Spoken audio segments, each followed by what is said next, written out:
मित्रों, प्यारे बच्चों, मैं जीसी बुंदेला माथुरिया क्लासेज के यूट्यूब चैनल पर आपका तहे दिल से हार्दिक अभिनंदन करता हूँ। प्यारे बच्चों, आज जिस विषय को मैं लेकर आया हूँ वो विषय है जिस विषय को हम आम भाषा में हिंदी कहते हैं। ये हिंदी वो विषय है, ये हिंदी वो भाषा है जिसको हम बोलते हैं लेकिन व्यावहारिक रूप से नहीं बोलते। हम लोग हिंदी खूब जानते हैं, हम कहते हैं हम हिंदुस्तानी हैं, लेकिन हमारी बोलने की जो भाषा है, बोलने की जो लहजा है, वो बिल्कुल गलत है। आप देखते हैं ये हिंदी वो विषय जिस विषय को ऐसा कोई भी कंपटीशन प्रतियोगिता नहीं है जिसमें हम इस विषय को नहीं पढ़ते। हिंदी ऐसा हर एग्जाम में आती है, चाहे वो नीचे से हो, चाहे ऊपर का हो, चाहे आरएस का हो, चाहे आईएएस का हो, चाहे एलडीसी का हो, चाहे 4th क्लास का हो। लेकिन सब में एक चीज़ देखी है कि सब में टॉपिक्स अलग अलग होते हैं, पाठ्यक्रम अलग अलग होता है। आज अपन बात करते हैं इस हिंदी की। तो प्यारे बच्चों, मैं आपसे सबसे पहले एक ही प्रश्न करूंगा कि हिंदी जो शब्द है ये कौन सी भाषा का शब्द है? बोलिए बोलिए, बताइए कौन सी भाषा का शब्द है? शायद कुछ ही बच्चे ऊपर हाथ कर रहे हैं। हाँ, वेरी गुड बेटा, बताइए। गुड, बैठिए। अब देखिए बेटा, मैं बताता हूं आप लोगों को हिंदी शब्द आया कहां से। पहले हम सबसे पहले इसकी उत्पत्ति के बारे में बात करेंगे, कैसे आई हिंदी।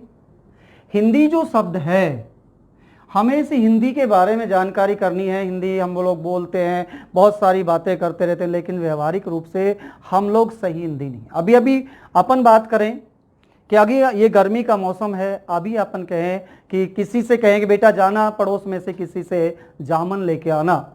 जामुन वो पदार्थ है, वो तरल पदार्थ है जिससे हम किसी चीज़ को जमाया जाता है, और जब हम उसको लाते हैं तो एक ही बात कहते हैं कि जामुन ले आओ, हमें दही जमाना है। लेकिन प्यारे बच्चों, दही नहीं जमता, दूध जमता है। ऐसे ही बहुत सारे उदाहरण हैं। हम लोग कहते हैं कि सभी लोगों के घर हैं, सभी के मकान हैं, मकानों का आगे बरांडे हैं, वहाँ गमले लगा रखे हैं, गमलों में पौधे लगा रखे हैं, और फिर हम कहते हैं सुबह की किरणें जब उनके ऊपर पड़ती है तो गमलों में जो पौधे लगे हैं उनमें क्या खिलते हैं? बच्चे कहेंगे फूल। तो मैं बता देता हूं बच्चों, कभी फूल नहीं खिलता, हमेशा कली खिलती है। हम लोग ये कह देते फूल खिल रहा है। अरे बेटे, फूल तो कली जब खुलेगी तब जाकर के फूल बनेगा, अभी तो वो कली है, और जब तक कली खिलेगी नहीं तब तक फूल नहीं बनेगा। हमारी कितनी भ्रांतियां हैं, हम लोग इतने ऐसे ऐसे शब्दों का प्रयोग करते हैं। अभी मैं अगर आप लोगों से बात करूं तो यह शब्द है मेरे पास में जगत। ज्यादातर लोग इस जगत का मतलब पूछते हैं तो ज्यादातर लोग इसको कहते हैं जगत माने संसार। अगर हम इस जगत का मतलब संसार समझते हैं तो प्यारे बच्चों बताइए इस जगत का मतलब क्या होगा? तो इसका मतलब भी संसार होगा। या मेरे अनुसार मैं कहूं ये हलंत लगा हुआ है, ये बिना हलंत का है, हलंत होता है आधा और ये होता है पूरा, तो इसका मतलब ये आधा संसार और ये पूरा संसार। ये गलत है बच्चों, ध्यान दें। इसका अर्थ होता है संसार और इसका अर्थ होता है कुएं का चबूतरा। कुएं का चबूतरा। ऐसे ही ये है हमारे पास में सागर। हम कहते हैं कि सागर का मतलब क्या है, तो सब लोग एक एक वो पात्र जिसमें पानी भरा जाता है, लेकिन अगर हम कह दें इस सागर का अर्थ क्या है, तो बच्चे इस बिंदु को देख करके वही सागर अर्थ एक ही पात्र बताएंगे, जबकि ऐसा नहीं है, क्योंकि इसका अर्थ होता है पानी का पात्र, या हम कहें समुद्र, और याद रहे इसका अर्थ होता है शराब का प्याला। मात्र एक बिंदु लगाने से ही हमारा अर्थ बदल गया, ये हिंदी कहती है। हिंदी ये कहती है कि अर्थ बदल गया, एक बिंदु लगाने से अर्थ बदल गया, एक हलंत लगाने से अर्थ बदल गया। ऐसे ही बहुत सारी वाक्य हैं जिनको हम कहते रहते हैं। गर्मियों में हम लोग बैठे रहते हैं, कहाँ, किसी ने पूछा कि भाई कहाँ बैठे हो, तो कहेगा सीधा ही हम कूलर में बैठे हैं। जबकि प्यारे बच्चों, कूलर में कभी कोई आता नहीं है, कूलर के बाहर बैठे हैं, कमरे में बैठे हैं। लेकिन हम लोग कह देते हैं हमारी भ्रांति है। हम लोग हिंदुस्तानी भी बन रहे, लेकिन हमें हिंदी भी नहीं आती है। इसी हिंदी विषय के बारे में हम आप लोगों को जानकारी दे रहे हैं, छोटी से छोटी। अभी तो मैं आपको बात शब्दों की बता रहा हूं। अगर मैं आप लोगों से ये कहूं कि प्यारे बच्चों मुझे बताइए इन 4 वर्णों में से वह कौन सा वर्ण है जो मानक है। ये 4 वर्ण हैं आपके सामने, और 4 वर्णों में मानक वर्ण कौन सा है, हिंदी वर्णमाला में मानक वर्ण कौन सा माना जाएगा। तो लगभग मैं समझता हूं ज्यादातर है या तो इसको बताएंगे और या इसको बताएंगे। हो सकता है कोई इसको भी बता जाए, लेकिन शायद इसको नहीं बताएगा, क्योंकि हम लोग इन्हीं को बनाते हैं। ये वो शब्द है, ये वर्ण वो सब वर्ण है जो वैदिक काल में चलता था। आज हमारा जो शुद्ध है वो ये वाला है, क्योंकि याद रखें कभी भी ये मात्रा बीच में नहीं लगती है, कभी भी ये टच नहीं लगती। तो दूध दोनों, यानी कि इस तरीके से अगर करेंगे हम, तो ये चीजें आपको ध्यान रखनी होंगी। क्यों? क्योंकि अगर इस तरीके से वर्ण, और भी सारे वर्ण हैं, इतने वर्णों का प्रयोग किया गया है, तो सबसे पहले तो मैं बात इसी विषय पे करूंगा कि हिंदी जो शब्द है ये आया कहां से है। अब मैं आपको बता देता हूं, क्योंकि हिंदी पढ़ने से पहले मैं इस हिंदी का थोड़ा सा आपको अलग से लेकर चल रहा हूं, जिसका नाम है इतिहास। ये वो इतिहास है जिसमें हिंदी का भी इतिहास होगा, क्योंकि आज की पॉलिटिकल कल का इतिहास होगा। आज हम जो चीज पढ़ रहे हैं इसका मतलब है ये पहले से घटित हो चुकी है, इसीलिए आज हम पढ़ रहे हैं। तो आज जो पढ़ेंगे वो कल भी पढ़ेंगे। सीधी सी बात है कि आज का पॉलिटिकल, कल का इतिहास, गड्ढे मुर्दे उखाड़ना। और हम इस इतिहास की बात करेंगे तो सीधा सा इति प्लस है प्लस आज। इति का मतलब होता है समाप्त, है का मतलब होता है निषेध, आज का मतलब होता है होना, कि वो घटना जो निश्चित रूप से घटी है और कैसी हो गई, समाप्त हो गई है। अब जाकर के जब हम इतिहास की बात करें तो इतिहास को हम ध्यान में दें तो हमने इतिहास को 3 कालखंडों में बांट दिया। एक बांटा प्राचीन काल में, एक बांट दिया हमने मध्य काल में, एक बांट दिया हमने आधुनिक काल में, और कहीं कहीं अगर देखा जाए तो समसामयिक भी कहलाता है। इस समसामयिक को हम आधुनिक काल के अंतर्गत ही लाते हैं। तो अब देखते हैं बच्चों, प्राचीन काल को हमने 3 कालखंडों में फिर बांटा। पहला बांटा प्रागैतिहासिक काल, दूसरा बांट दिया आद्य ऐतिहासिक काल, और तीसरा बांट दिया ऐतिहासिक काल।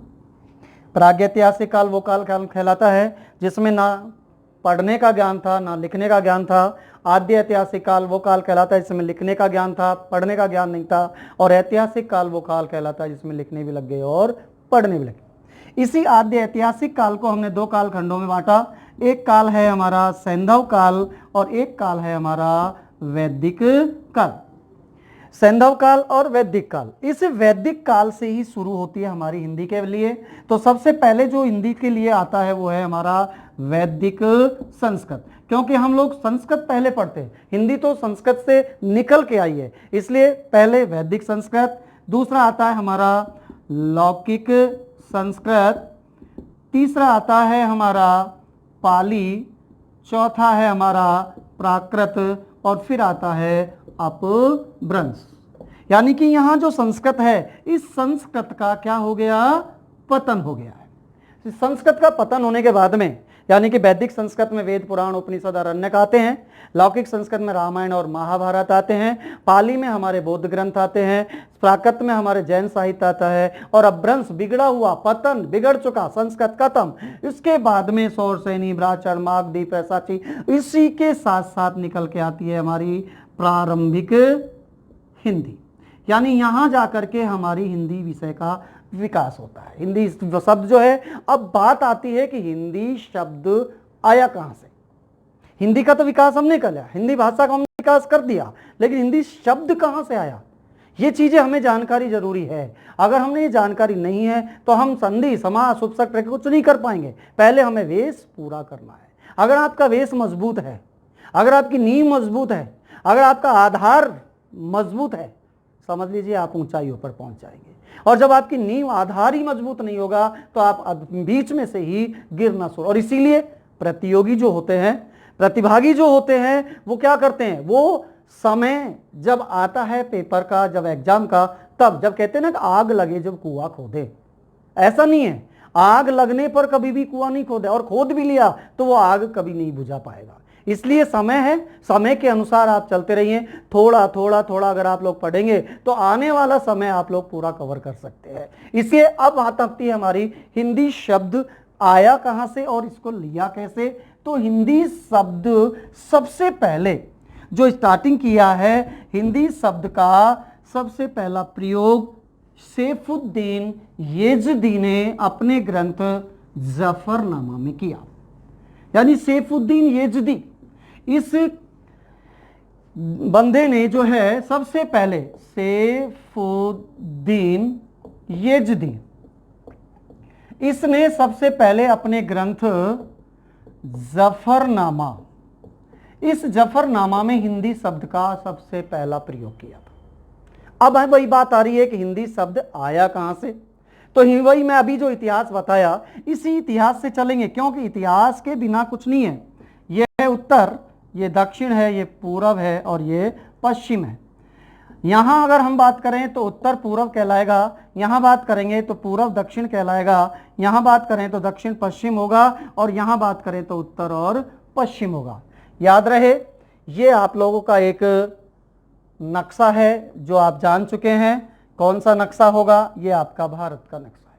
यहां आप लोगों के सिंधु नदी है, यहां आपका अरब सागर है, यहां आपका हिंद महासागर है, यहां आपका बंगाल की खाड़ी है, यहां आपका हिमालय पर्वत है, और यहां जम्मू कश्मीर, यहां आपका पाकिस्तान है, यहां आपका अफगानिस्तान है, और यहां आपका फारस या ईरान है। यहां से व्यक्ति आता है हमारे हिंदुस्तान में व्यापार के लिए, तो सबसे पहले वो देखता है सिंधु नदी को, और जैसे ही वो सिंधु नदी को देखता है तो वो सबसे पहले इस हिंदुस्तान को कहता है सिंधु का प्रदेश। ये लोग से को है बोलते हैं और ध को दे बोलते हैं, इसलिए सिंधु शब्द से आपका शब्द बन गया हिंदू, हिंदू से बना हिंद, और हिंद के बाद ईरानी प्रत्यय जोड़कर ये शब्द बन गया हिंदी। तो प्यारे बच्चों, ये शब्द जो है आपका फारसी या ईरानी भाषा का शब्द है। हाँ, तो अब बच्चों देखिएगा, अभी अपन ने बात करी थी हिंदी शब्द की, अब बात करते हैं हम हिंदी भाषा की। भाषा क्या है? भाषा, मैं भी बोल रहा हूं, आप भी बोल रहे हैं, ये भाषा है? नहीं, ये बोली। अब देखिए भाषा क्या है, आपको बता देता हूं। भाषा जो शब्द है ये संस्कृत के भाष शब्द से बना है। भाषा शब्द संस्कृत के भाष शब्द से बना है, और जिसका मतलब होता है प्रकट करना। भाषा प्रकट करना, अब चाहे वो मौखिक रूप से हो, चाहे वो लिखित रूप से हो, चाहे सांकेतिक रूप से हो, कैसे भी हम अपनी बात को दूसरे को संप्रेषित कर रहे हैं। इसका मतलब है कि भाषा संप्रेषण, संप्रेषण का मतलब होता है आदान प्रदान करना। यानी कि भाषा जो है संप्रेषण का वो माध्यम है जिसके द्वारा व्यक्ति अपने मन के भावों या विचारों का आदान प्रदान करता है। मैं आपके सामने जो बोल रहा हूं, अगर मैं नहीं बोलता तो आपको पता भी नहीं चलता कि मैं क्या पढ़ाऊंगा, क्या नहीं पढ़ाऊंगा, क्या कहूंगा। तो ये संप्रेषण का माध्यम है भाषा, और इस भाषा को हम देखते हैं कि आपने कभी सुना हो एक सीताराम लालस और एक सीताराम चतुर्वेदी, दो कैंडिडेट कभी नाम सुने हो। सीताराम लालस है और एक सीताराम चतुर्वेदी है। सीताराम लालस वो कैंडिडेट, वो शख्सियत का नाम है जिसने राजस्थानी भाषा का शब्दकोश का निर्माण किया है, और सीताराम चतुर्वेदी वो कैंडिडेट है या वो शख्सियत है जिसने भाषा के विषय में कहा कि यदि भाषा का आविर्भाव नहीं होता तो ये पूरा संसार गूंगों की बस्ती बन जाता। ये कहा है सीताराम चतुर्वेदी ने। पंत ने भी कहा है भाषा के बारे में, उन्होंने भी कहा है कि भाषा नाद में चित्र है, भाषा नाद में चित्र है। यानी कि अगर हम कहते हैं कि अगर हम कमरे के अंदर बैठे और हमारे ऊपर से अगर हेलीकॉप्टर, हवाई जहाज या कोई भी चीज जा रही है तो हम उसकी आवाज को सुनते के साथ ही हमारे मस्तिष्क में उसका चित्र बन जाता है। जैसे ही हम सुनेंगे आवाज ऊपर से आई, अगर हमारे सामने से कोई मोटरसाइकिल जा रही है, इनफील्ड जा रही है, दिखाई हमें नहीं दे रही, लेकिन उसकी आवाज, उसकी नाद को सुनते ही हमारे मस्तिष्क में उसका तुरंत चित्र बन जाता है। तो इसीलिए कहते हैं भाषा जो है वो संप्रेषण का वो माध्यम है जिसके द्वारा व्यक्ति अपने मन के भावों या विचारों का आदान प्रदान करता है। भाषा हमारी अलग अलग है। देखिए, भाषा के विविध रूप में हमने कभी पढ़ा हो, एक राज्य भाषा पढ़ी हो, एक होती है हमारी राज्य भाषा, एक होती है हमारी राष्ट्रभाषा, एक होती है हमारी राजभाषा और एक होती है हमारी मातृभाषा। देखिए, भाषा के विविध रूप, सबसे पहले हम उठाते हैं हमारी मातृभाषा। मातृभाषा वो कहलाती है जो बच्चा माँ के सानिध्य में रहकर जिस भाषा को सुनता है, सीखता है और बोलता है, उसे हम कहते हैं मातृभाषा।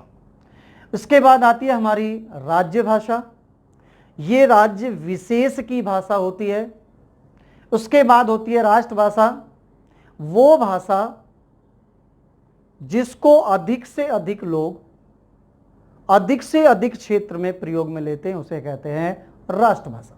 और एक होती है हमारी राजभाषा।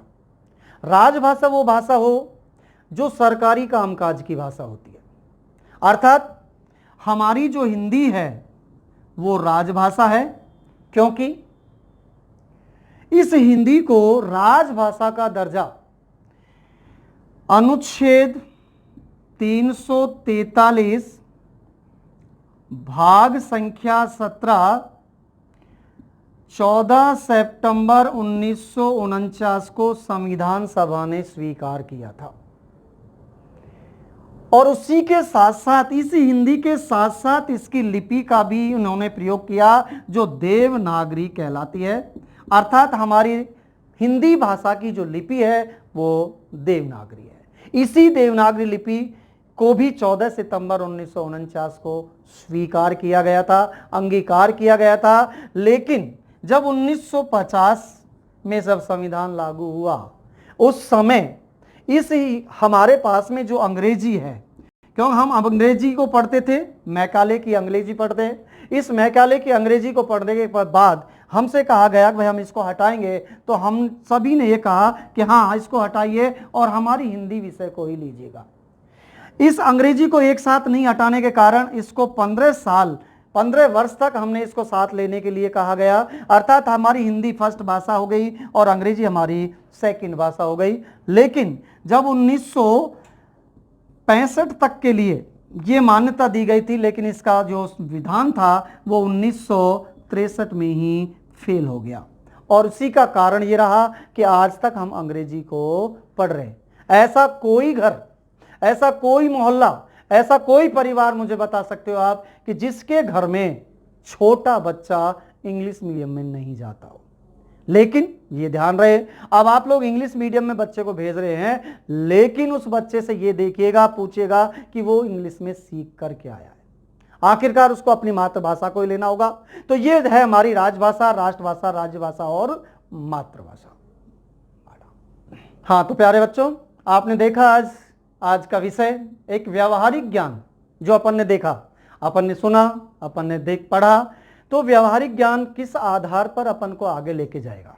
देखिए, अगर आपको इसी तरीके के वीडियोज अगर आपको लेने हैं तो आप इस चैनल को लाइक करें, शेयर करें और धन्यवाद।